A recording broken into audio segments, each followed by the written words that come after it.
Dude, let's check some waves. Wave check, wave check. Are you on the kidney button? I pressed a bunch of buttons while I freaked out. Kidney button. All right.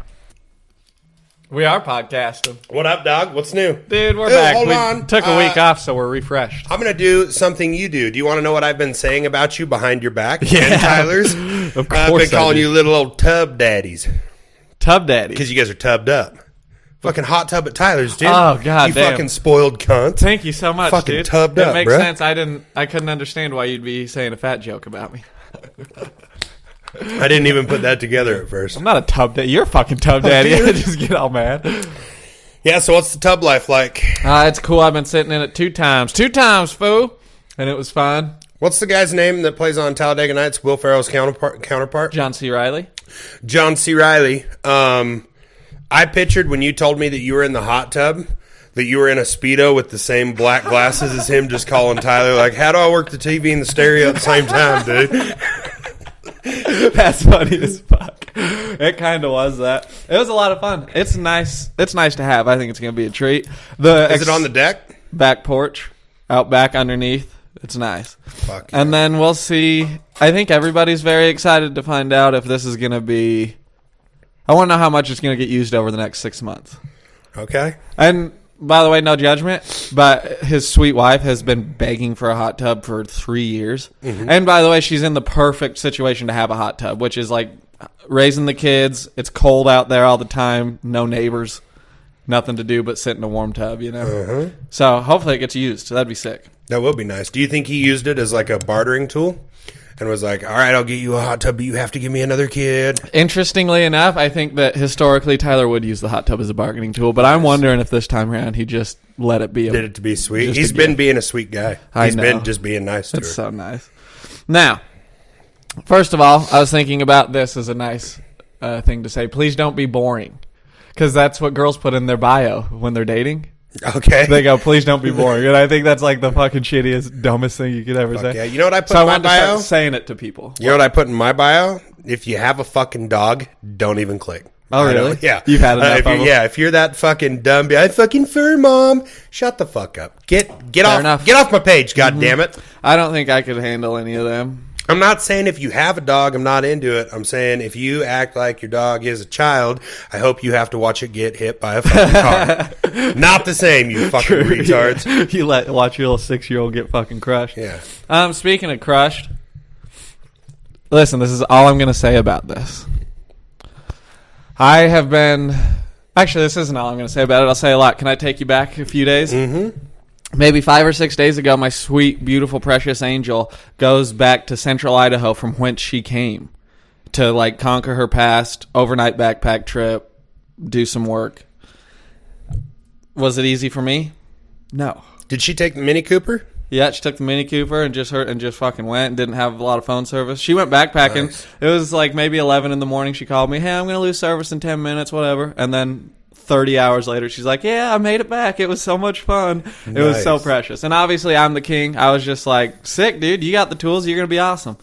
And I kept building her up, and she fucking had a big awakening about how encouraging I am and everything, like she always does.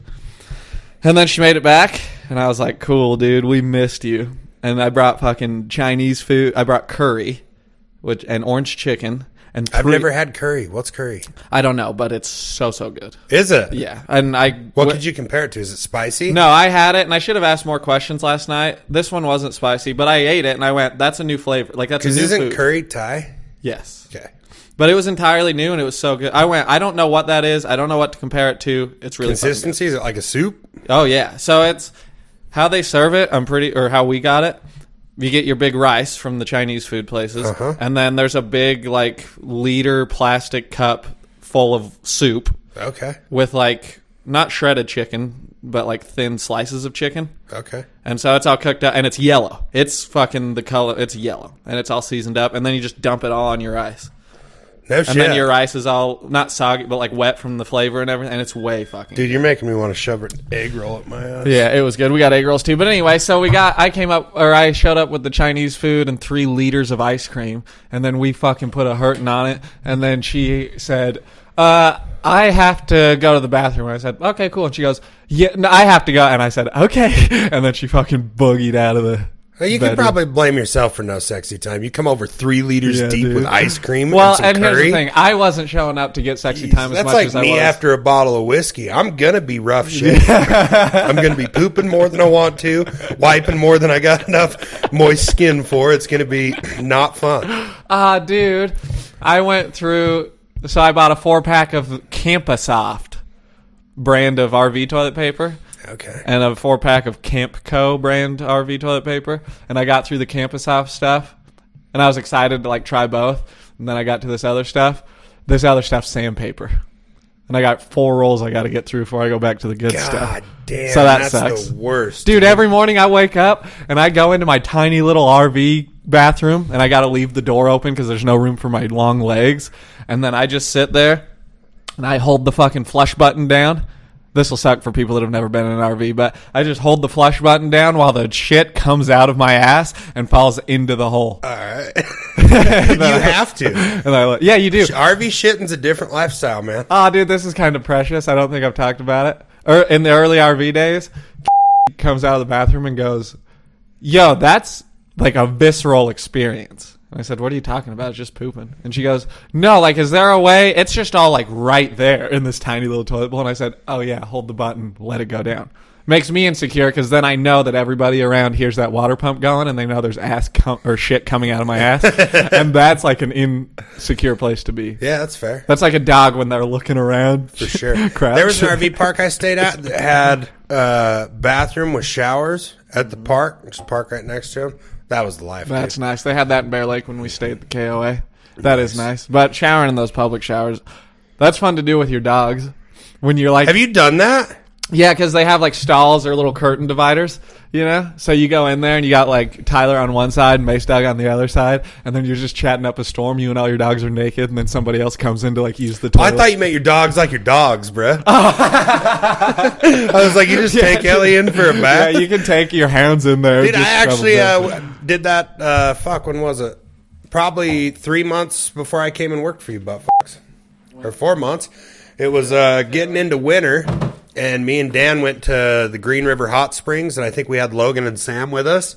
And that's how the showers were. They were cut off to like right here. So we're all just showering. It's your own separate wood stall, but we're all just showering and chatting. I have a picture of us somewhere. It's so fun. The whole line of the dogs. Yeah, that's a piece of community that we probably lost forever that maybe we had 1,000 years community. ago. We did some community service this morning. Oh, duh. We did it specifically so we could talk about it on our podcast. And I'm going to be honest. We're not selfish. Yeah, well, if this is one of those situations where you die and then God tells you all the good and bad things you did, this one's not coming up as like, good job, B-Train. This was neutral. Yeah.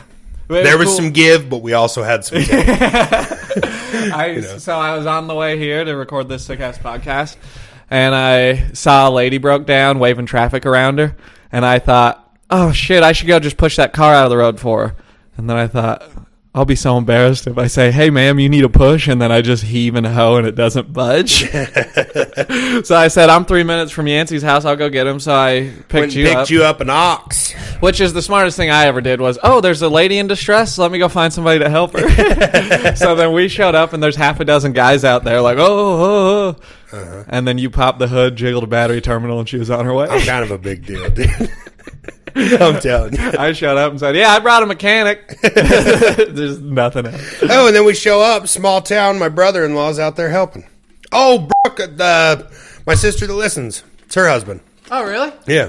Yeah, Gunnar was there helping her, too. Well, Brooke, your husband's a good man. He was out there helping a... Do you want me to get your paper towel put in there? I think we're... No, I'm okay. Yeah, he was out there helping a damsel in distress. That was nice. Whole community was getting after it. So, yeah, turns out for everybody that was worried, loose battery connection, didn't have power, couldn't get it into neutral. Shout out. I'm not going to say who it is on this pod, but Jesus Christ, you own your own shop in town. Fix your wife's fucking battery terminal. Yeah, goodness. Easy enough. Fucking Christ, you have an entire fucking automotive shop in your fucking yard, dude. I think you can figure out a battery terminal. Yeah, you'd think so. Let's see. We already talked about how I share a birthday with L. Ron Hubbard, but then I did listen to a podcast about the man. So you're going to start a cult? It remains to be seen. Hold on. Let's play with this for a minute. Do you think that if you started a cult, what would be the parameters? Would you do the, like, you're a god, you get to fuck everyone's wives kind of dynamic? I don't see you abusing sex. No, and I don't have the testosterone to do that. Now, I think you can get caught up in that with cults because it seems like it goes that way every Mine time. would be like a mix of MK Ultra and Woodstock. You know what I mean? Like, there'd be a lot of free love happening. You're just microdosing everybody with fucking acid. Until eventually everyone's just naked and like, what's happening? And you got the acid's working. I'm going to fuck everybody now. Yep. I think I would... Get your pants off! I don't think... I don't think I could make a cult. I think I could do a... Like... We've talked about it a little bit. I could get people rallied up for like some self-help cause. You'd be a good number 2. You would be, if Tyler led a cult and you were his number 2, you could bring so many people. True. And I've always been good at being sort of the middleman between the guy that's leading the charge and the... And you're good at using people's own thoughts to trick them. I am good at that. Yeah, you can figure out, it'll be easy to get you over here. I think I can do that sometimes where I go, oh, you have this thought? Let me explain to you what. Here's something that happened this morning. Give him the old bait and switch, huh? Yep. I was driving here, and I was spinning out in my head, and I said... I arrived at like 2 conclusions. The first one, that because I tried to stop myself from overthinking. And I said, B-Train, you're just overthinking. That's what you do. You can chill. Then I went back to overthinking. And then about 5 minutes later, I went, B-Train, you got some complicated emotions right now that you're just trying to work through. It's all good. They're just complicated, but they'll sort themselves out. Just driving 80. Fucking, what the fuck? And then I chilled on it. Once I sort of categorized it as just complicated emotions, I went, you're good. That'll work, huh? And so that was nice. That was fucking good. That's fucking sick, dude. Anyway, so I was bamboozled by a book, dude. Okay. Okay, so Future Shock, which I've been talking about on this podcast for months. I've read like 70 pages of it. Okay. And it's sick. The dude talks for the first 60 pages about how everything used to be permanent. Like how I talk about somebody went their whole life with like nothing changed. Same schoolhouse, same church, same beliefs, same community. And now... nothing, like we just make things to throw them away. You know what I mean? Yep. And I thought it was way cool. I was like, good point. And then I got to like page 70 and I kept reading and I go, oh no. And this dude is like, I think my best guess is he's the Tucker Carlson of 1970. Oh, no shit. Like he's just a political blowhard conservative asshole that was just like, oh yeah, everything's changing so much. We need to stop it. There's free. Now he did call a couple things. He said that in the future there's going to be what he called geriatric commune marriages, where all the old people are going to get together, pool their money, and just have people take care of them, and they're all just going to fuck and hang out and enjoy the last moments of their lives. And I went, oh, shit, we can't. Capitalism did do that. They didn't do it on their own, but good call. Senior citizen centers, right? Is that what you're getting at? Yeah. So he was like right on about all this stuff and how it's like they're not going to be living with their families. Can I tell you what this guy reminds me of? Yes. Have you seen the scene from A Million Ways to Die in the West? And the kid there's a hoop. It looks like a hula hoop. And he's hitting it with a stick, keeping it moving. And Seth MacFarlane goes, yeah, I hear the kids that like they're going to end up retarded because they spend so much time focused on their stick hoop as like a staff, fucking phones and games and shit. I love so that. goddamn funny. That's dude. Million Ways to Die in the West is an all-time classic movie that we love. So anyway, and then I went, okay, well, I'm starting to like change up on how I feel about this book. So I looked at the table of contents to see if there was any parts I wanted to read about. And then he had some stuff about gays. And this is in the 1970s. And he said this, and on it, and you know me, dude. I'm not a fucking ally. But I read this and went, fuck that. I don't need to read this guy's book. He said, and this is a direct quote, one day, he said, yeah, one day courts may decide that stable, well-educated homosexuals can have children. Whether they'd be the same or opposite sex remains to be seen. And I was just like, the courts get to decide. They see 2 people and they go, yeah, you're stable and well-educated enough. We'll decide if you can have kids. That's not how it works in my book, dude. It's like adults, just grown-ups that like you can love somebody if you want and they're the same sex. You can have kids if you want and you can figure that out. Absolutely. I don't think the government needs to come in and say, because here's what's happening, dude. All the straight people I know are having kids and they're fucking menaces. So I don't, and like the courts aren't deciding that they shouldn't be having kids. Yeah, no shit. So I was just like, ew, you're gonna, anyway, it made me feel uncomfortable. That is fair. So that's what I did, and then I went, well, I guess I'll put this book down. And I felt shame for, like, walking around the whole world for 2 months going, ha, I got the answers. I read the book, dumbass. And I read 10 more pages. Well, they usually say, I mean, it goes back to you might want to read the whole fucking book before you come to a conclusion. Yeah, dude, and Bug was telling me that. I've read 3 pages. I worship this guy. Was telling me that. What, homosexuals? When I was arguing with everybody, and she goes, well, maybe you should read the whole book. I said, shut up, bitch. You don't fucking know. And then I read 10 more pages and went, you might be right. You can't suck your dick. So that's something that happened to get yourself out of that, huh? No. And I guess you won't be able to relate to that, obviously, because it's a book, but it's a story about reading. And I've never read a book, but I ate a brownie once. I got a new guitar. That one I was excited for finally showed up. It sounds amazing. It's been so fun. Yeah, I've been playing it a whole lot. Expensive? Yeah. And then I get reminded of an insecurity I have I'll have to talk to my therapist about. What's that? Anyway, who cares? I won't get mired down and all that. Yep. Hey, that's fair. I got to see Mustache Firefighter guy, so shout out. How was that? Dude, it was so nice. Is he still funny as fuck? Oh, he's the man. I was so happy to see him, and he didn't seem like... I thought that he would be over the moon to see me, and I'd be, you know, a little celebrity, and they'd be all happy. But he was just kind of normal, which was cool, you know. And I was like, "Oh, cool! Glad I got to see you, dude. Keep rocking." But he showed up at Tyler's house to like get right as I was walking out of my camper with a cup of coffee and a cigarette, and I was like, "Oh, hey guys!" And I was in a great mood and got to see him. It was really cool. Yeah, who all was there? Oh, so the guys are heading back out to work. No, he was going down. He was stopping by with his other job and another coworker. He was just... So anyway, but I got to see Mustache Firefighter guy, so shout out Brad. Fuck yeah. I'll keep going. Okay, what do you want me to say? You haven't stopped. You're just kind of running through your list. I figured I'd let you do that. And then you'll probably, what you always do and feel like it wasn't good enough shit to talk about, you'll go in the garage and get and then we'll just fucking freeball it, and I'll tell you about all the shit I've been doing for the last couple of weeks. That's usually how this goes. Okay, cool. We do have a bit of a theme. I'm not talking... we can cover that. Fucking 23-year-old's gone. We had to we had... Oh, there's got to be a and we knew it was going to happen. Mm-hmm. You know, we knew it wasn't sustainable. But it was fun while it was here. Yeah, we made... we did some shuffling around in the back office, changed the roster up. Yep, shredded some files, reorganized some other ones. Yeah, so fired the head cheerleader. There is a job opening right now. I mean, look your boy up. Shit, come out. Yeah, so that's what's going on in my life. Didn't get to ride the Harley a ton, but I've had the kids a ton. That's nice. There's a new proposition in custody with the that is a lot for me to think about. There'd be some sacrifice with...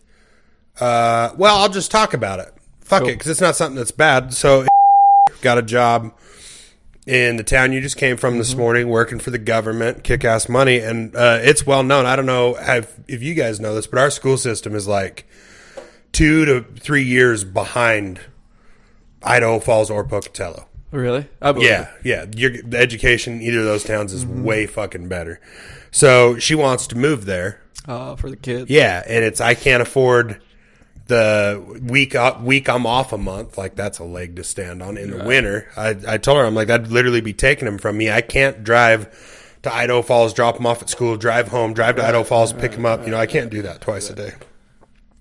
But she made a lot of good points with education and shit. So that's one thing that I've been trying to figure out. Thinking about real heavy, because that would be good for him. I do want him to have the best education, and the last thing I want is for him. And sorry for all our hometown folk listening, this fucking town's a shithole, and I'd love if he got out of it. Plus, let's get a little selfish here for a second. The other benefit to that is because she made a good point. She said, "I'm not saying you're a bad dad.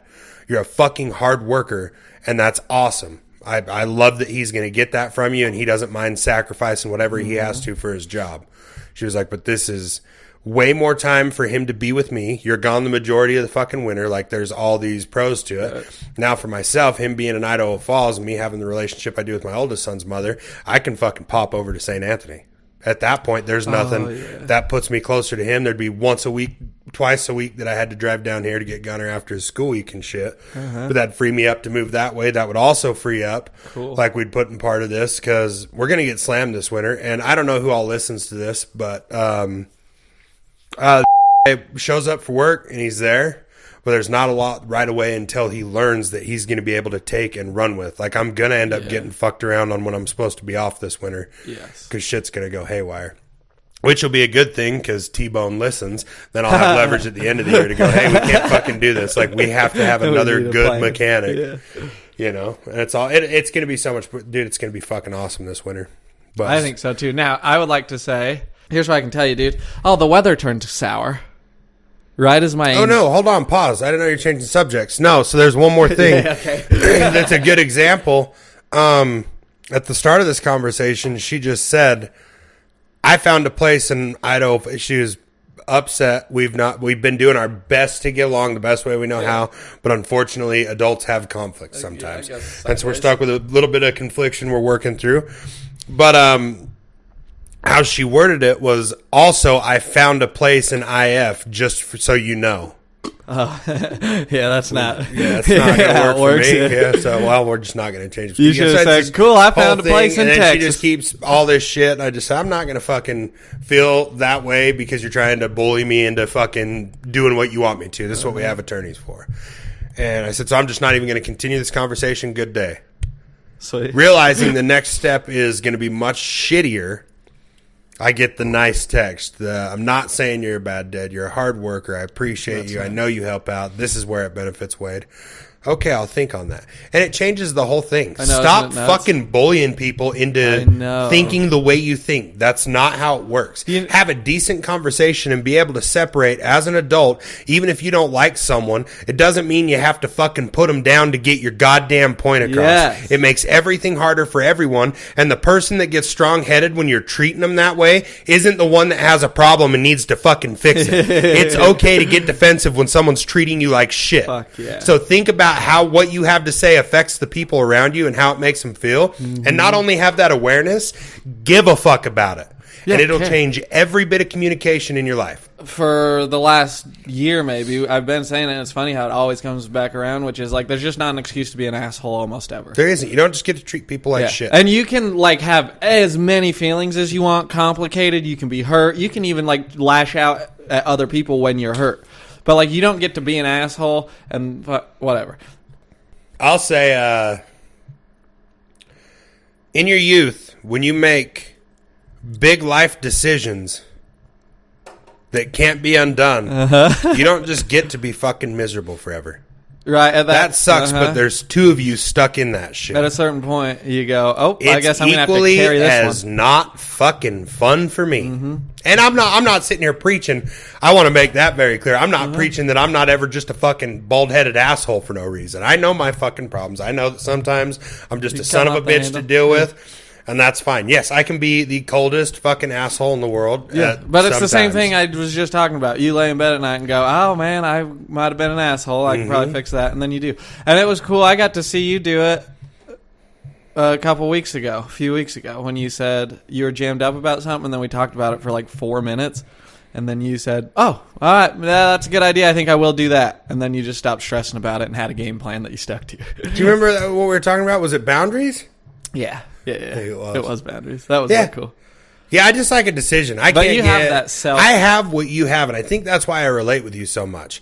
If I don't fucking make a decision, pick her out, whether it's to be happy, mad, or whatever, I will fucking spiral out. It'll run crazy up here. I'll make myself nuts. This is like a new development over the last, I'd say, 3.5 years. And with counseling and shit, I've really started getting it to the point where it's like, well, fucking all right, sitting here worrying about it isn't going to help, so what can we do to fix it? If there's nothing to do to fix it, fucking forget about it. If there is something, try that. And I think the part of the reason you've arrived at that is because you spent an appropriate amount of time feeling all the sad feelings and stuff. For sure. Because I don't think you can get to that point just at 19 years old. I just had a smart thought. Yeah. Part of it was putting weight into effort. I don't necessarily have to fix the problem. If I reach out, if I try to fix it, and if that doesn't work for you, fuck you. I did. Cool, yeah. And then gave it a shot. That's good enough for me. I don't have to worry about this. And so then there's this idea about like what it takes to put the effort in, or what it takes to put the attention into the effort, because you have to arrive at the conclusion that what you have is worth putting effort into, which is why kids can be helpful, because you go, oh fuck, like this is a whole life, a kid's life that I'm responsible for. I will put some effort into making this ship right. When you're just fucking depressed and like 20, it's pretty hard to go, oh, this is worth trying. I should try to put effort into myself or into my life. You know what I mean? It's crazy they let us even make adult decisions before 25. It's why all this like self-help stuff, it's why Jordan Peterson blew up, is because it's like these young people in these situations need so little encouragement. All you need is just like, no, it is worth putting the effort in. You are worth it. Like, it is valuable. Like, you're alive one time. It's worth trying to make it the best you can. So, JP. And then people go, whoa, he's unhinged. Okay, so when I first started hearing him years ago, it seemed a lot more relatable and empowering, and then it really feels like the last couple of years he's just, I don't know why these men are just getting treated crying. It's like, what do you? Why stop with the crying? Why do you keep? Why are you dusting that off? That's worse than you think too. Because if you follow him with any regularity, which I can't anymore. It's all political bullshit. It's not all political bullshit. He still says the smartest things you'll ever hear in your life, but not as often. You know what I mean? In an hour-long fucking lecture or whatever, there's maybe 10 minutes of gold. Before, it was a full hour of gold. Mm-hmm. Now it's 45 minutes of fucking political bullshit and he said all the smart stuff that he had. Well, he just got out of his lane. And I think what happened is, like, he saw this political landscape and the division and everything, got sucked into it, and thought, like, we have to fix this system. I have to play my role of, like, standing up for what's right on this side of the political argument and whatever. And it's like, oh, no, dude, you got sucked into the politics. Like, that's where the problem is. Mm-hmm. The problem isn't, like, that politics needs to be fixed. He joined up with the machine. Yeah, and he's part of the Daily Wire now, which is Ben Shapiro's news outlet. And it's like, cool, and he still rules, but we lost him. He's a salesman, and he's got a briefcase plumb full of out. He's fucking selling out. True. Okay, so. I just shout out, I think that's a Theo Von bit. I don't remember where it came from. It's nice. I think he said it to Brendan Schaub on the King and the Sting, but I'm not 100%. It's nice. It's fucking nasty. Oh, and there's weird podcast things going on, but I don't know all the details, so we can't talk about it. What? Weird. I didn't know that. With the big podcast world, there's like a podcast network that apparently was involved with like Theo's podcast and Brent, and then a bunch of other big podcasts we know. And they were doing some shady shit. There was some money stealing, wasn't there? Yes. I heard something so about all that. These big name podcasters are coming together and saying, hey, this fucking outfit is bullshit. And I think it's the same outfit that like Adam Carolla has been partnered with for 15, 20 years. Because he's the godfather of podcasting. I've been speaking out about Adam Carolla being evil. Well, hold on. I don't know if it's dark arts, black magic. I don't know what he's doing, but he's up to something. Well, he's just lost. But, okay. So Katie left for Central Idaho, and the weather turned sour, and it got all gloomy and rainy for like 5 days. And I've never been good with change, especially the changing of the seasons. We found this out every time they do it. So I just kind of got sad, and like as the weather got unpleasant, so did I. And then I hung out in my camper for like 5 days, didn't really leave. My dad was like, you can't hide in the camper forever. I was like, fucking watch me. And then I came out of the camper day 5, dude. The sun was out, and I went, and I pulled out every piece of fall clothing I own, and I tried it on, and I went, we're ready, dude. Fuck. And I just went into my little cocoon for 5 days while it was all sad and fucking rainy and dreary. And then I emerged a beautiful butterfly ready for a new season. Did you play any video games? At what point did you become the butterfly? How long do you think of being sad did that take? Well, it all culminated, dude. It was 3 days of like kind of melancholy. And then day 4, holy fuck. You want to talk about sad and out of control? I fired up my Xbox and I was like, okay, today I'll play Xbox and I'll just chill. And then my mind started spinning out of control. So I just paced in my camper for like an hour and a half being sad. And then I shut my Xbox off and went, fuck it, dude, I'll go do something. I'm not going to be sad all day. And then I paced in my camper for another 2 hours being sad. And then I went, fuck, dude. I got out my typewriter and I wrote down some of my feelings. And I was like, okay, cool. I feel good. I can go somewhere. So I loaded everything up and I went, where would I go? I have nowhere to go. So I went back in my camper and was sad for like another 3 hours. Holy buckets, yeah, dude. And then I fired up the Xbox and went, we're good, dude. We'll just chill. And then I had a good night. And then the next day is when the sun was out. And I was like, hey, we're good. Nice. We fucking got sad for a day. Why didn't you just cruise to the hills or something? Or down by the water with Ellie? Yeah, I thought about it. I was like, I could just go down this dirt road and go fish. But it was Saturday, and then I get all fucking anxious about being out on a Saturday because I go, so's everybody else. That's fair. Anyway, whatever. But we fucking conquered it, and then the sun came out, and I was good. Nice. So that was nice. But it was funny how it was just like me and the weather were just... Have you ever considered, I think this is a large part of your problem, and I think it's where it changed for me a lot, and I could be completely wrong. You're way more knowledgeable in this department than me. Why don't you call people when you're sad? I know. I've been thinking about that lately. That's all I do. That's half a fight in the battle is just, hey, man, I feel like shit. Can we talk for a minute? And then, yeah, dude, this is fucking bugging me too. And then you just talk about shit being shit for a minute. And you relate with someone. You feel heard. You feel like you belong. And makes it much easier to conquer it. Okay, I'm going to have to try it one day. Do it. Set a reminder for next depression. Which is already scheduled. I got it on the fucking books. I think that's all I have on my notes, though. Please don't be boring. I got a new guitar. The sunshine's nice. Katie ate a liter of ice cream. Oh, and finally this. I got a haircut. We're going back to the mullet. Are you? I got to get my... I got to start over on my mullet. I have one more thing, which is, on my way here today, I was thinking how Grandpa always told me... He told me the story probably 10 times after my divorce about how when he got divorced and was sad as hell because that woman didn't love him. He was like 20, he's like 75 now. And he remembers vividly when he went to work or went to the shop and his buddy pinned him up against the wall because Grandpa was sad and started hitting him, I guess, and said, just because that girl doesn't love you doesn't mean you're not lovable. And Grandpa says that changed his life, And are you asking me to beat you up? Are you part of an underground gay beat up? No. And I thought on the way here today, I went, oh, cool, Yancey was my fucking dude in the shop that said just because that woman doesn't love you doesn't mean you're not lovable. And I thought, oh, that's cool, because I remember Grandpa used to say that to me all the time, and I go, that's not helpful. I know that that's the case. I still hurt all the time. Yeah, for sure. But then it happened to me, and I went, oh, okay, I get it. That was nice. That is nice. That makes my heart warm. T-Bone said something that made my heart warm, too, at the bar that night. Said he was making his son say, sir. Really? Yeah, said he was in trouble, so he wouldn't put him down until he said, okay, sir. I love that. Me too. I got amped up on it. Dude, I could have jerked his dick clean off. Really? Well, I did. Little bald spot. Oh, you in did? The hot tub, yeah. That first day we got in it. Yeah. There's nothing like a hot tub jerk, dude. Oh, have you ever made love in a hot tub? I have. And a hot spring. Neither were enjoyable. Yeah, it's not. I don't think I'll do it again. I did it when I was like 19, but... Yeah, just the once in each place. That was fun, enough for me. I forgot about that. You reliving it a little bit? Yeah, we called that girl crazy because she was real pushy. But she'd come over, and then we sat in the hot tub. This is fun. I remember telling this story exactly like this for years. And we started making out, and then we started doing sex in the hot tub. But that's kind of tough, as you know, because water's a bad lubricant. And horrible. So we went into Tyler's Then you're literally fucking a bowl of hot water. Yeah. We went to Tyler's bedroom to continue the festivities. And so then we did a little bed, and then on the floor, and then on the bed, and then the shower, I think, and then the bed, and then the floor, and then you the shower. Fucking animal, and Jesus then the bed, Christ. and then I think I took a nap, and then that was the next day. That was the day where I was dry heaving all day because I felt so disgusted with myself. Oh no shit! Yeah, dude, I was like, "You're such a piece of shit." I think I just watched Burn Notice on a laptop in Tyler's bed and just like threw up all day. Was that after your marriage or before? Long before. Oh, nice. Mm-hmm.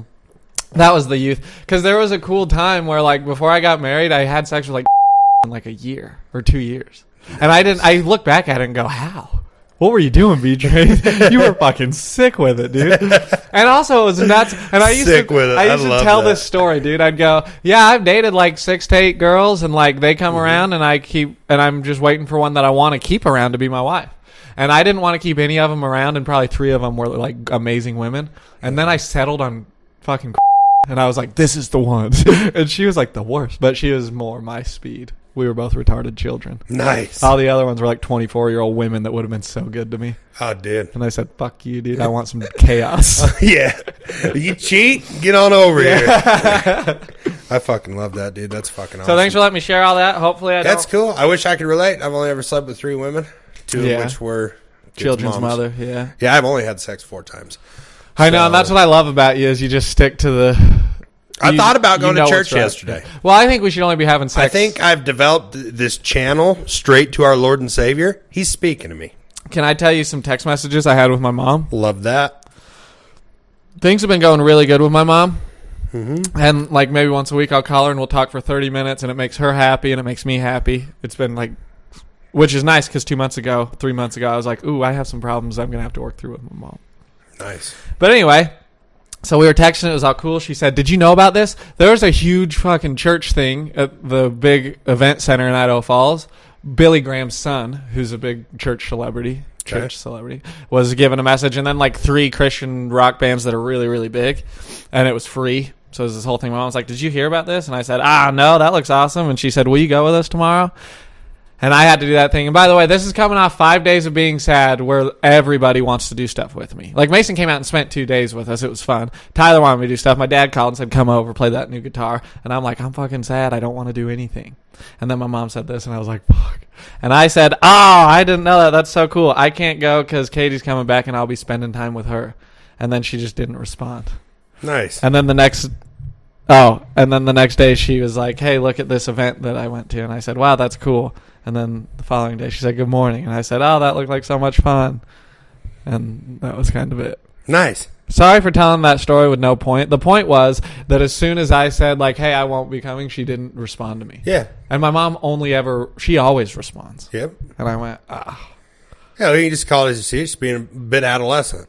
I know. I was real proud of myself with how you handled it perfect. It was 2 sentences of clear communication that were like exactly what was going to happen. Dude, it's so funny you brought this up. I had a weird thing. God, Jesus. I had a weird thing in my head, not a weird thing in general. Like, I don't have a weird relationship with my father or my mother. It's pretty fucking basic. But I'm riding my Harley. I've dropped the kids off at school, and I'm like, oh, shit, I'm going to take the Harley, go eat Roberto's, go get a burrito. That's what I'm going to do. And I think I had 2 other errands to run. I had to go to the post office or something. So I'm pulling into Roberto's, and as I turn the corner, my dad's pulling out, and I wave at him, and he waves at me. And for the first time, I'm sitting there and go, do I call him? And then I was like, you're kind of 30, dude. You don't have to call him every time you see him. Uh-huh. And so I just had this weird battle in my head. Like, it was this weird age thing. It was like, I could call him, but for what? We know what we're doing. He's pulling out of getting Berto's. I'm pulling in to get Berto's. I mean, you know. And then he called me like a couple hours later. And, hey, what are you up to? That is nice. Seen you earlier. Well, so I just had that weird thing where it was like, because when you're younger, you feel obligated. You see mom or dad, you call them. Uh-huh. Well, and you have this. And what I'm relating to with that is when she didn't respond to you. Okay. We're adults. You don't have to. Hey, do you want to go? No. Okay. Yeah, and I think maybe it is just that. Right. And when I told this to Katie, she goes, okay, does she normally not respond? And I went, oh, yeah, it probably is nothing. Like, it's probably just me in my head. Like, oh, no, she didn't text me back. She's mad. Which, by the way, I hate that we're just back to being honest about real stuff. But yeah, I think this is what this is what the people like, dude. By the way, it's not entirely my fault that I freak out and go, oh, no, she must be mad. She's not texting me back. Because this is somebody that in my life previously has weaponized emotions when I haven't given her what she's wanted. That's fair. You know I mean, she's wanted me to, like, go to something with her, and then I've said no, and then she's been mad at me and, like, not texted me. So, hell yeah. To be fair, like, you set up a expectation with you. So, dude, I'd run that back if that was me. If I'd have waited 15 minutes and she doesn't respond, I'd have called her and said, hey, are you... Sorry, I didn't mean to upset you, and then put her on the spot. I know. And then if you just do that every time, eventually she'll go, I'm good. Well, and it's this thing. I don't want the confrontation. Dude, so, because I've had this big battle. Well, you don't get it, bitch. I still have this big battle of, like, what's appropriate to tell a partner about how they should act or how they should treat you. Because on one hand, my head goes... You don't control their behavior at all. You just let them be who they are, and if they work for you, then you keep them around. Mm-hmm. And on the other hand, my therapist reminded me that, no, you treat people how to teach you all the time. That's what you've done with your whole community. Everybody that loves you, they treat you how you, like, expect to be treated because of how you've laid up expectations and boundaries and whatever. And I go, oh, yeah, good point.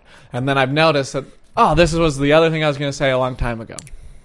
In this podcast, I've noticed that there's also, like, a way of going about communicating, and this is what jams me up and makes me so sad because I can't figure it out. But there's a way to communicate that doesn't cause conflict, and you can get the same point across. Because it's like what you're saying with that lady saying, hey, I'm taking the kids and I'm moving to another city. And you go, what the fuck? And then she goes, no, I'm saying you rule. You're a good dad. This will be good for these reasons. And you go, okay, I can hear that now. Mm-hmm. Bruh. I think it's case I'd by love case. to be able to figure out how to communicate what I need in a way that's, like, heard and understood. I think you can, but I think it's case by case. I think, and this is just me, abstract point of view. I think you're looking for it to be one specific way that you go about doing it. And I think it changes with everything. Like, the way I would communicate with you isn't the way, if I were you, would communicate with your mom. If I was you, being her baby boy, I would call her after 20 minutes and say, that hurts my feelings. I don't like when you do that to me, and it makes my heart sad. When she goes, what? Don't not respond to me when I don't say that I'm going to something with you. That's not fair, and I don't appreciate it. You do that twice, it'll change the entire communication. I know, you're right. You know what I mean? And it's just being honest. It's my favorite hey, Mom, thing to I don't do, want by to the spend way. the rest of the day wondering if you're mad at me or not. So if you're not going to respond to me, don't text me to begin with. Just call so we can have a conversation. But I'm not going to spend all day wondering if you're upset about this. Damn, that is nice. Yeah, because you're a fucking adult now. You can say that. Like, hey, I got shit to do too. And by the way, that one doesn't jam me up enough where I think it warrants any sort of response like that. But it is nice because that's my favorite thing of all time to do. There's nothing gives me more pride and joy to be like, oh yeah, I fucking stood up for myself when it was appropriate to do so. sure. And I said, this is what I allow in my life and what I don't allow. It's the best. And I could do more of that and it might help, but you do too much of that and then people just think you're antagonistic and fighting all the time. That is fair. But I really do, and I feel bad. I even said it to Tyler when I was sad. He opened up my camper door. He goes, hey, I was wondering if you wanted to come play Xbox with me. And I said, I don't think so. He goes, you look sad. And I said, I am. I'm pretty sad today. And he goes, oh, all right. Is there anything I could do? Just super sweet. I said, no, I'm good. I just want to chill. I really would just like to chill in another zip code. It's kind of where my head's at. He goes, oh, okay. And I felt kind of sad. No, that's all right. Because I'm like, it's not you, but goddamn, it'd be nice to be somewhere else. And good thing you got a camper. You can go wherever the fuck you want. I keep looking at that thing going, it's on wheels. I can go anywhere and then not going anywhere.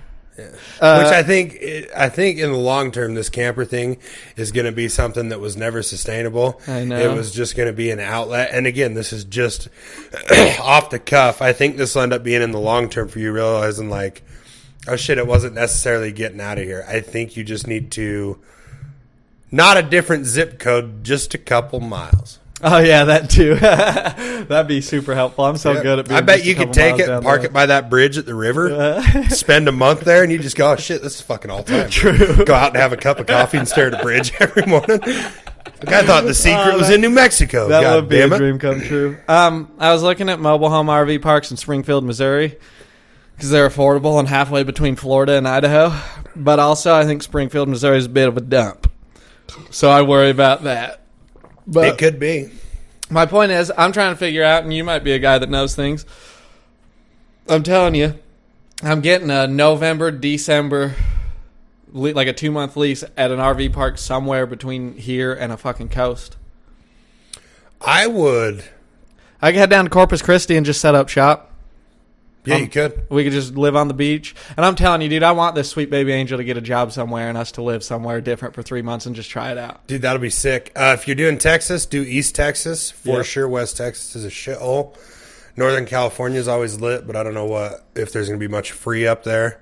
Oregon's the shit, but I think it still gets pretty cold in the winter. Yeah. I was thinking about Southern Dude, California. Arizona's always a fucking vibe. I know, it is too. And if you get right in between like northern and central, where it still gets to like 30 degrees at night, but still 70 that can through the cool day, down. that's vest weather nonstop, dude. all You'll be in winter? vests all goddamn winter long. Dude, and Arizona would be good. It's not too far away, and I got some family in Arizona. And they have a ton of seasonal work because all the snowbirds. Like, Yeah. for I was sure. thinking about that too yesterday. I went, Yancey Dude. says I can go drive dump truck. well, you could get a nice RV park and you and Katie be the fucking camp host.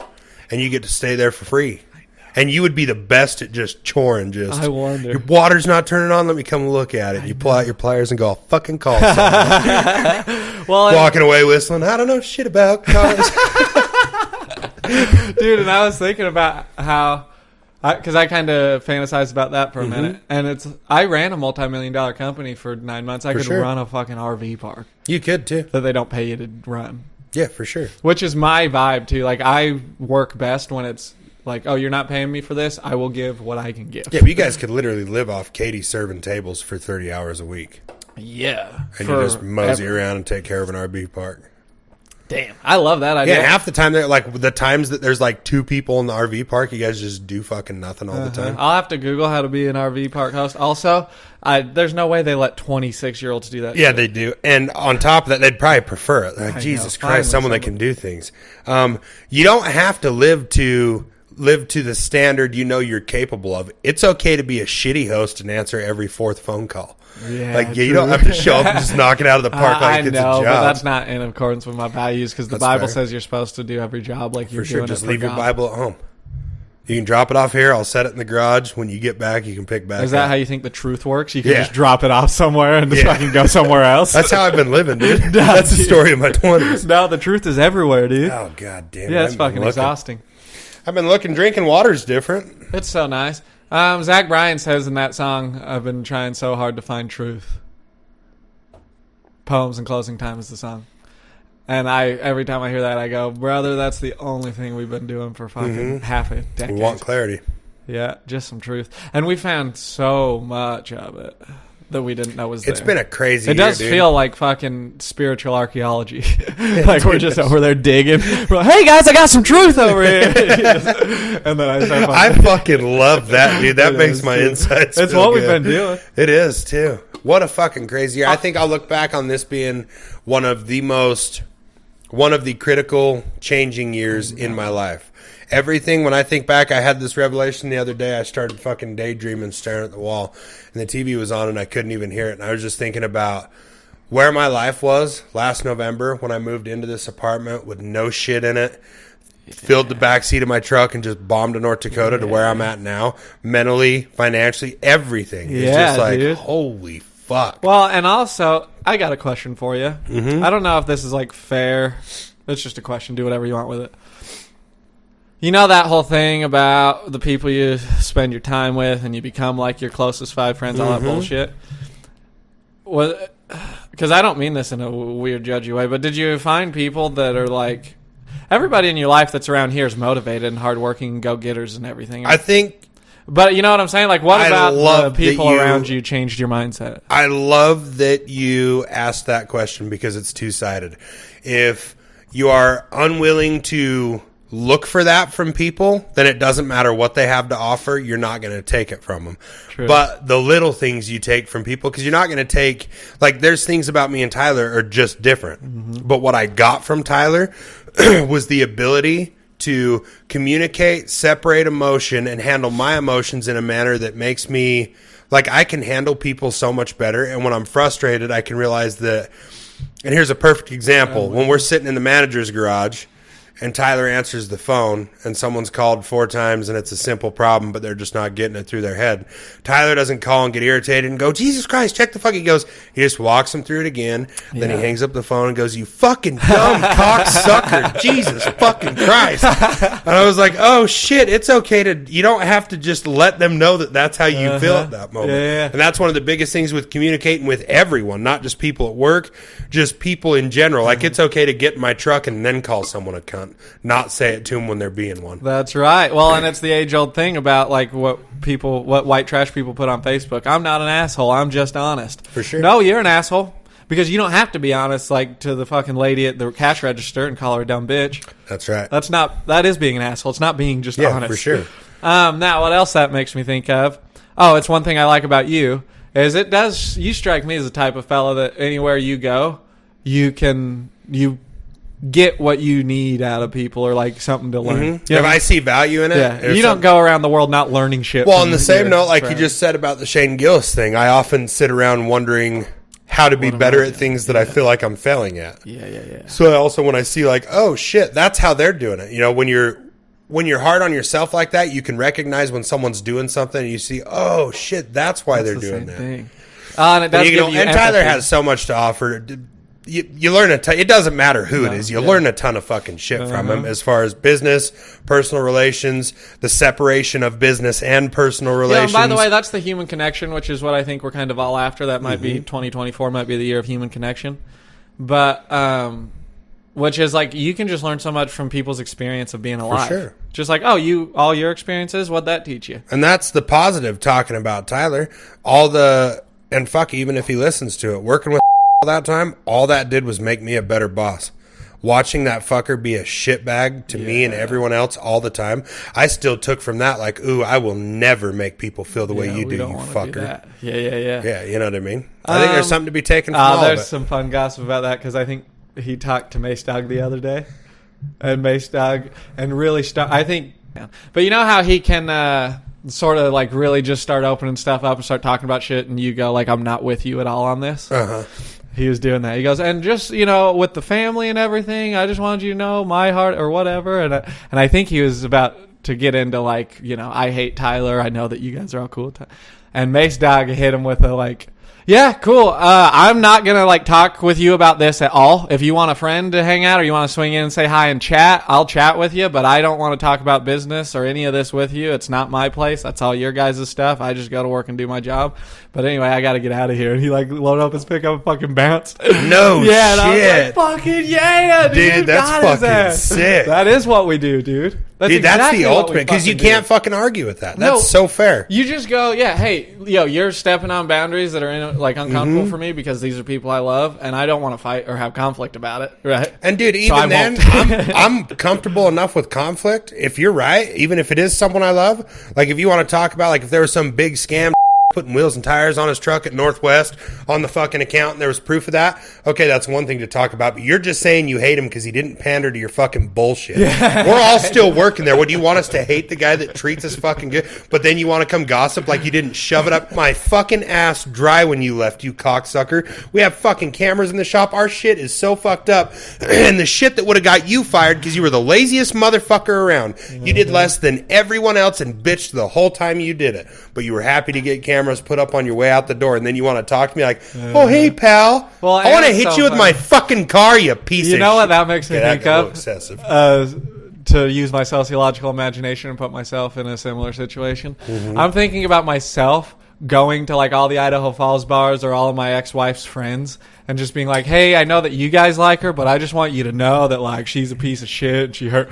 And it's like, what are you doing, dude? They can still like this person that you don't like. Yeah, you're out, dude. Yeah, you're the one that's out. You're not in there anymore. You don't need to swing around and get everybody on your team. What made him think that he was going to go there with Mace Dog? I'm sure he was just chatting or swinging because they're neighbors. And I'm sure he was just like, hey, and I just want to, you know how he is. He approaches things like with this idea that he'll smooth everything over. We'll all be on the same page. Like, I think he just wanted the connection to be like, hey, you know, I'm not crazy and a piece of shit because But Mason goes, yeah, I'm not coddling. I'm not doing this conversation with you. You work all that out, dude. I'm not going to sort out why you're mad at like my best friend and boss, and you know, like you just got your own life and your own job. What a weird approach to life. Yeah, I know.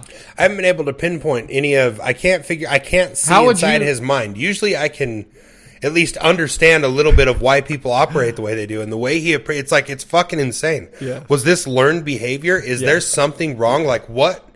What makes you think it is appropriate? Even if it was learned behavior, you're in your 40s. What makes you think the way you're dealing with people is appropriate? Because it's fucking not.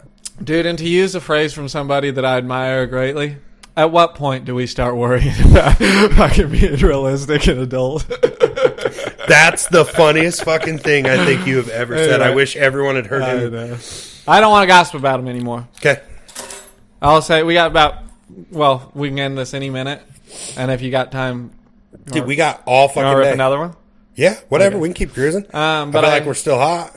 We are. I'm gonna pee, obviously. Also, I'm gonna tell you this: in the middle of us gossiping, you don't just get to go, I don't want to gossip about this anymore. True. You got to give me one more chance for one more gossip. I don't have one left. I'm just saying. Next time. Do you have one more? That's what I got to do. Do you have one more gossip? Do you have one more gossip you'd like to share, Mr. Yancey? I had one other thing. I don't know. Thanks for doing podcasts with me. It's so fun. Yeah, fuck yeah. This is the highlight of my life. And even if you don't want to rip another one right now, I can drive to you tomorrow or the day after, whatever.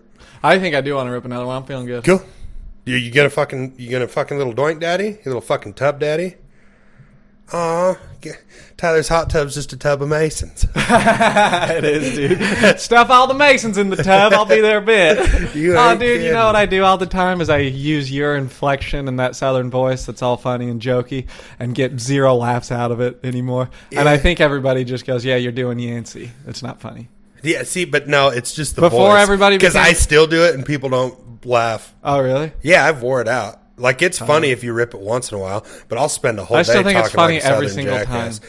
It's the best, especially when it's country music. Well, that's all time. But I just mean going like, you just see somebody with a shovel, and you just go, hey, you get that shovel to work. They're calling you little shovel daddy down there at the market. And then everybody goes, yeah, dude, whatever. Yeah, well, I just think we wore it out. So we're going to have to come up with something else, I guess.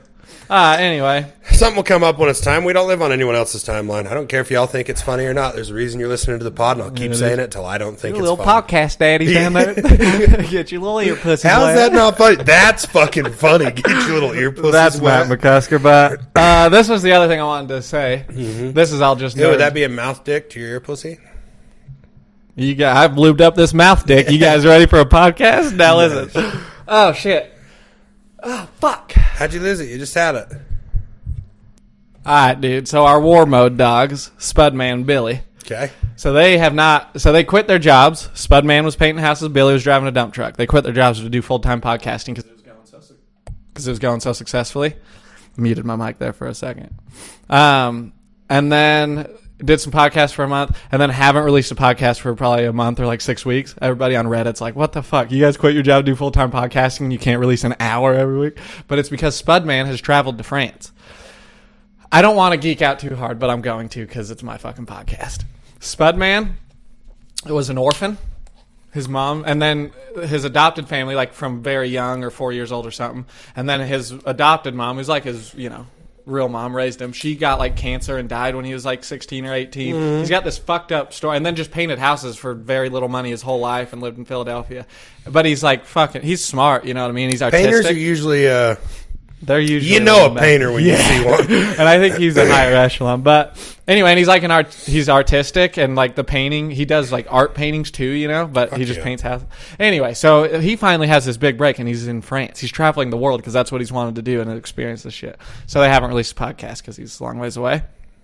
But 2-3 days ago, they released an hour and 11 minutes long update with Spudman, and it's a phone. Matt called him. Matt McCusker called Spudman and said, "What's France all about?" And they chatted for an hour, and I haven't listened to it yet, but I'm so excited. Dude, that gets me amped up. I think that's what I'm going to listen to this I've afternoon. never been so excited for like gay podcast shit, but it's like, our Spudman's in France, and because it's the shit we McCusker makes do. everything funny. I know, and it's going to be amazing. But I didn't realize when you said he was the fucking GOAT. I didn't even realize, like, when I sit here and watch their fucking podcast, he pulls so much of the humor, like, out of Shane. He's fucking witty. He's quick. He's fucking all time. And he's one of the funniest people I've seen in a long time. Like Ron White, the way that Ron White is as funny as he is doing stand-up is the way McCusker is on a personal basis. But it doesn't matter what podcast he's fucking on and funny all the time. And he's always into crazy esoteric shit, and he's when he pulls out that flute, dude. Oh, my God. That's one of my favorite He's my scenes biggest ever. inspiration because when I'm got my life squared away and I'm in a good place and I'm eating and I'm sleeping well and all that, I'm fucking on par with that. I really think so. Shane was standing here when you called me yesterday and you were on speaker, and he goes, "He sounds funny." I was like, "Dude, all the fucking time." I was like, "You laugh the whole fucking time you're with Braxton, unless he's like really riding the depression train and doesn't want to talk. But if he's just minimal happy, it's just laughs and jokes all the time." That. So yeah, I'm excited. But anyway, okay, that's what I got. Thanks for listening to our podcast. Fuck you, mom. I love you guys.